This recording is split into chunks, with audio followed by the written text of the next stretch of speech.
watching White Mountains today on Outside. I was recently skimming the digital pages of Outside magazine, and I came across this headline: Meet the man who summited Mount Washington 100 days in a row. Without reading any further, I knew who it was. I said, what has Andrew Drummond done now? And here to tell us about his exploits is Andrew Drummond himself. Thanks for coming in. Yeah, thanks, Chris. So, what did you do? Yeah, well, I had a busy summer. I fit in 100 Mount Washington summits in 100 consecutive days. Just a little personal project that I really held myself accountable to, and I finished August 29th, so here I am. There are so many fascinating facets to this story, and I kind of want to get into them all. Let's start by a little biography. You run Ski the Whites. You also, part of that is we roast coffee. You roast coffee. You brought some in. It smells delicious. But when I think of Andrew Drummond, when most people think of Andrew Drummond, we think of these epic quests that test kind of the limits of human endurance. You run ultra races. Not only do you run them yourself, but you create them. You run last man standing races, uphill races. A couple of years ago, we had you on the show to talk about your personal quest to set the fastest known time of the Deretissima, which I believe is hut to hut to hut. That one is the unsupported 48 4,000 footers, all on foot. All right. Well, so when are you doing the hut to hut to hut? Is that next? Oh, I've done that a few times. Not particularly fast. Well, fast enough. So, what is it about these quests? Why do you what is it that drives you to come up with your next adventure? Well, I think the first thing is that we live in one of the most beautiful places in the world, in the White Mountains, and I've had a chance to travel the world, and I always come back here so satisfied and excited to be back here. I was just in the Swiss Alps, and while it's beautiful and I love the perspective of some of the bigger mountains, coming back here, there's nothing quite like it. And when I moved back here for good in 2014, I was all about spending all my free time in the mountains and how can I maximize these experiences and what gets me excited year to year, summer to summer. And I always try to make these, this started off with getting into running more and hiking and then learning more about the community that exists and what's my role and what is going to motivate me to get outside and what big things can we do. We all want to set goals and we want to keep improving our fitness or skill level in the mountains and so that started with that White Mountain Deretissima, which was it's like 240 miles all on foot, climbing, 70 or 80,000 vertical feet, and you're carrying all your own gear and picking places to sleep. And that really kicked things off for me, doing that and realizing that, there's these really difficult challenges that we can take. We can go through this process, really dig deep, learn a lot about ourselves when you're really stripped down to the fundamentals of just existing in the mountains. But you get to see, the big thing is like you're in the mountains, you're in the high alpine, you're seeing the most incredible sights. And so every year I try to pick things that get me excited. And that could be like signing up for a 100-miler. It could be during COVID, I did all these point-to-points that brought me back to the shop. So I'd drive somewhere in the White Mountains and then I'd run back to the shop, connecting a lot of trails I'd never been on before. Last summer, I felt like I was helping a lot of other people with projects, people that were going for certain records and records that hadn't existed, right. Routes that hadn't really been raced yet. So, and then, this summer, it's like, what can I do for myself? What excites me in this project of Mount Washington? How many consecutive summits can you do? Given the weather, given our lifestyle, that I still have to work and run a shop.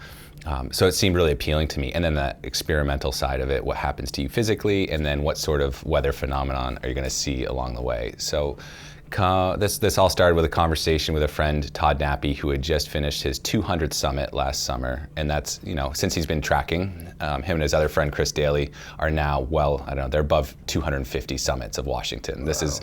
There's always someone doing crazier stuff than you're doing. So somehow this rationalizes what I was trying to do. But I had this conversation with Todd, and I don't know, something resonated with this idea of, all right, is there weather that's going to shut me down? Is there fatigue that's going to shut me down? Or am I going to lose motivation? And this spring, I looked at the calendar and it was just, let's game on, let's do it. Let's find a weather window to start this thing up and see how it goes. So what were the rules for this? I'm going to call it a quest because I feel like that's what appropriate. It is. What were the rules? Did you set out to specifically climb 100 consecutive days? And what were the rules to follow? Yeah, this is something where I was maybe formulating some of the stuff as I went, but it's simple. It started at a trailhead or like a terminus and touch the summit sign in a calendar day. So you have midnight to midnight, I guess, however you want to measure it to get it done. And you can use, I used as many trails as possible to make it interesting. So that was trails on the west side, trails on the east side of Washington, even use the auto road and the pathway next to the COG. So there's quite a variety of routes that you can do. So it's not going to get boring. It's not the same route every day, but when I started this, there weren't many route options because it was in May and there was still snow. Other than that, like I could have friends with me. I could, buy food at the top if I needed to. But ultimately it was just on your own power, get to the summit and turn around, hike back down.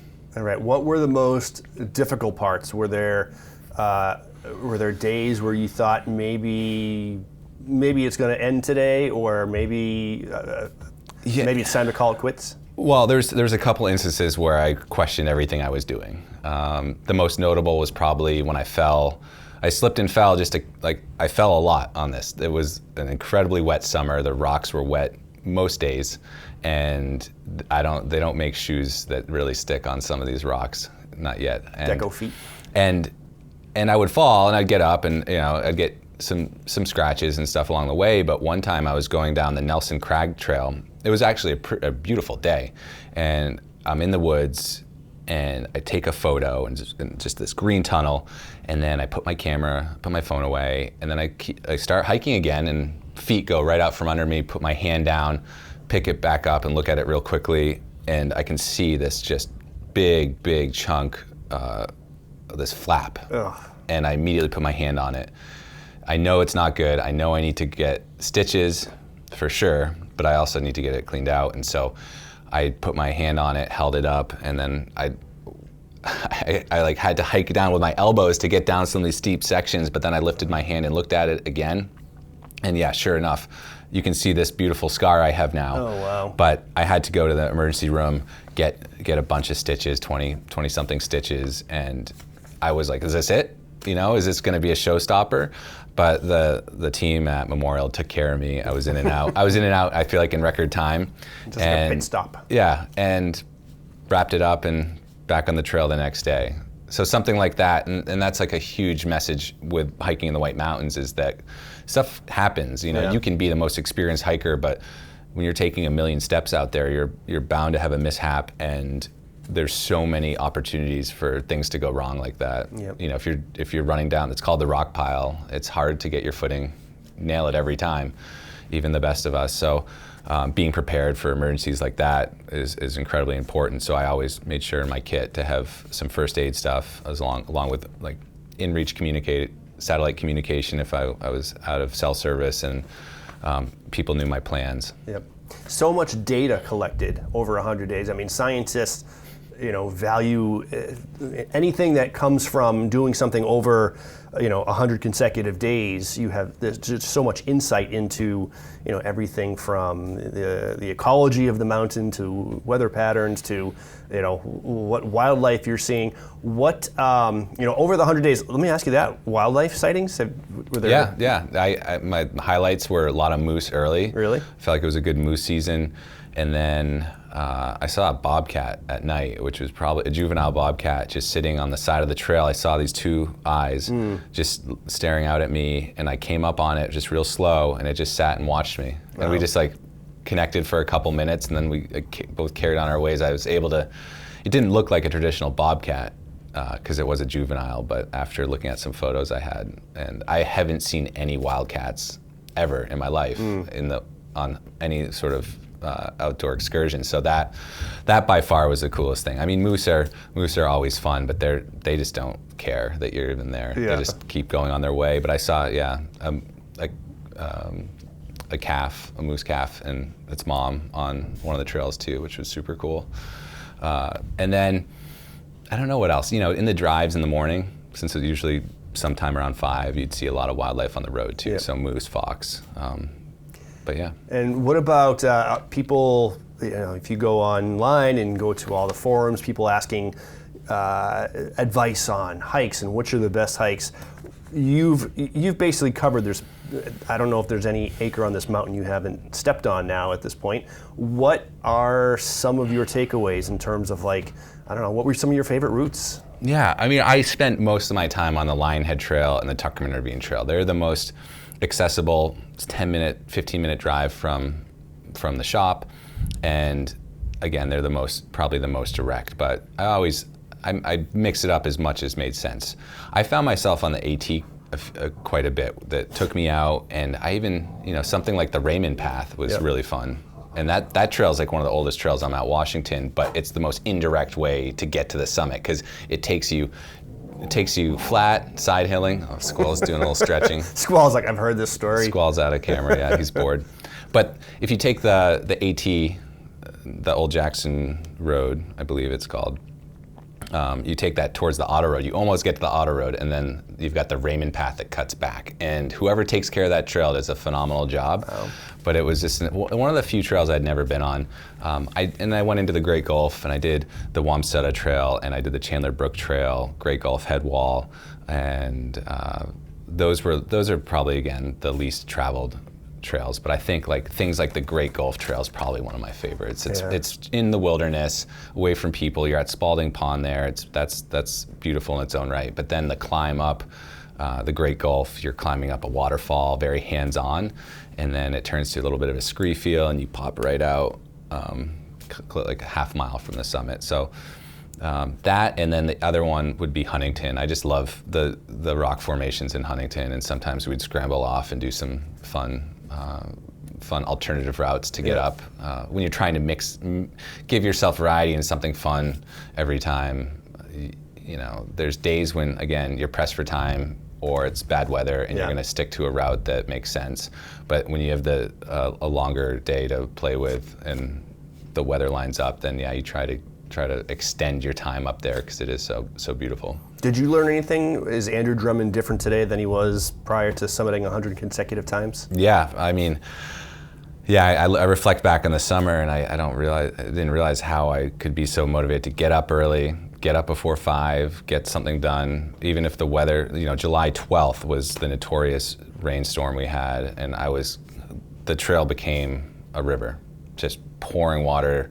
I've never seen Tuckerman Ravine look like that, where it's just waterfalls everywhere, and then everything's channeling down into the trails. It's just crazy, and I think I learned more about the mountain than myself. I think I wouldn't have done this if I didn't think I could do it, but the mountain, it's crazy to see it in some of these conditions, extreme conditions, and usually we cherry pick our days that we go up, but when you're forced to go up there because it's in this window, you're still cherry picking the best time in that window. Maybe you're looking at the summit forecast, trying to find when the winds are going to be the least offensive. But there were days when it was like 3 inches of snow with puddles under that snow, wind drifts up to your knees, and then blowing sideways and just raw, and more uncomfortable in some of the summer months than I've ever been in the winter months, and that's saying a lot. But it's just a testament to the weather that exists up there and how we don't always prepare for winter conditions in the summer. And if you look at June, they got a record amount of snowfall, I think, in June as well. Right. But yeah. What role do quests and goals like these have, in every person? One of the things that I read in the Outside article was how, this was an interesting quest for you because Mount Washington is right in your backyard. People can create something or find a quest in their backyard, no matter where it is. And that seems to be something you advocate? Oh, of course, and it's fun.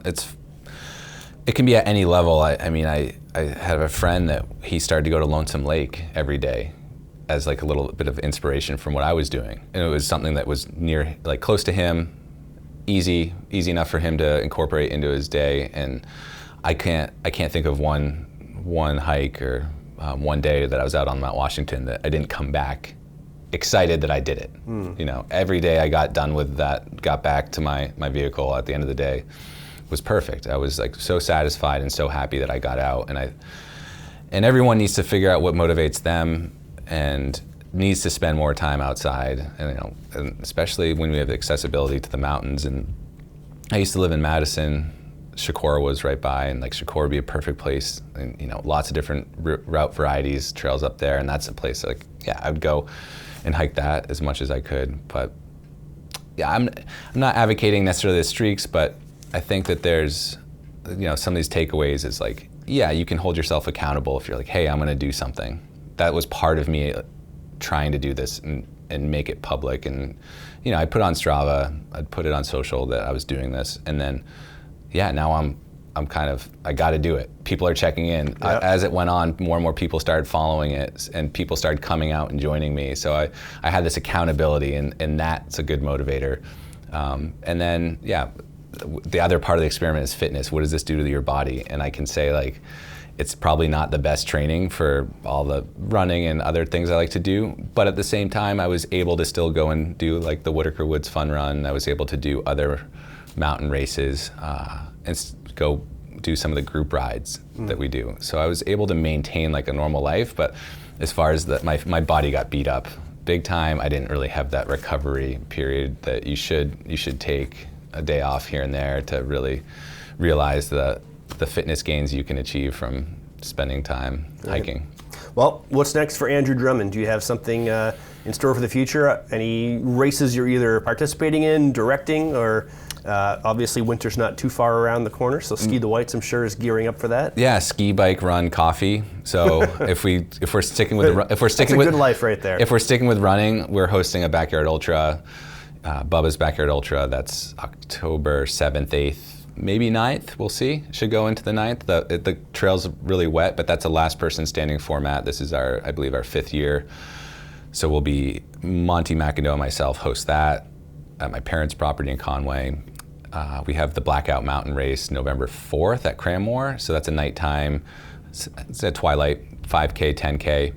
That's a ton of fun, all ages, abilities, 1 lap or 2 laps, a chance to put on a headlamp and follow some lanterns around a mountain. Then for biking, October is a great time to mountain bike. Everything that Ride NoCo is doing, we try to support. And we've got one of the best riders and mechanics in the Valley, Chris Wilkie, and he does this thing called Strava Duro. And it's basically trail bagging for mountain biking. So each week there'll be a couple mountain bike trails that you got to go ride. And as long as you ride them, doesn't matter how fast, but it's a chance to get involved, get motivated to check out some new areas, challenge yourself, and there'll be like an end of the season little get together. But that's a super fun event that made me a much better, more comfortable mountain biker on our trails, because it forced you to learn some of the more difficult trails around here, but also see the trails, and you could just walk sections and spend time learning the trail. And if we're talking skiing, everyone's excited about the ski season, myself included. So we have a bunch of new ski gear coming in the shop, selling last year's stuff at a pretty good deal. So there's never a bad time to come and check out what's on tap for backcountry. And have you been following the weather prognostications? It's an El Nino winter, or El Nino, one of the two. And I've heard forecasts all over the place. Yeah, I've learned in the past 2 winters not to move my expectations too high. And that's I think the beauty of backcountry skiing is that we will make do with what we have. In the past couple winters, I spent probably a little more time at the resorts, early season, man-made snow with their whatever their uphill policy is. So able to get the legs going, done quite a bit of Nordic skiing too when the Nordic skiing's good. Able to get out and do that, and then a few alpine days in there as well. And it's like you got to find these windows when the conditions are good, and don't take them for granted, because the change in the temperature swing or something could completely reset the conditions, especially in the backcountry. So backcountry, you get these great storms that move in, but if they finish with a little crust level, it can make things challenging. So yeah, winter, obviously, I just want to ski a ton, spend a lot of time making the most of whatever conditions we have, and then it's just the cycle continues. We got to figure out some projects for next summer.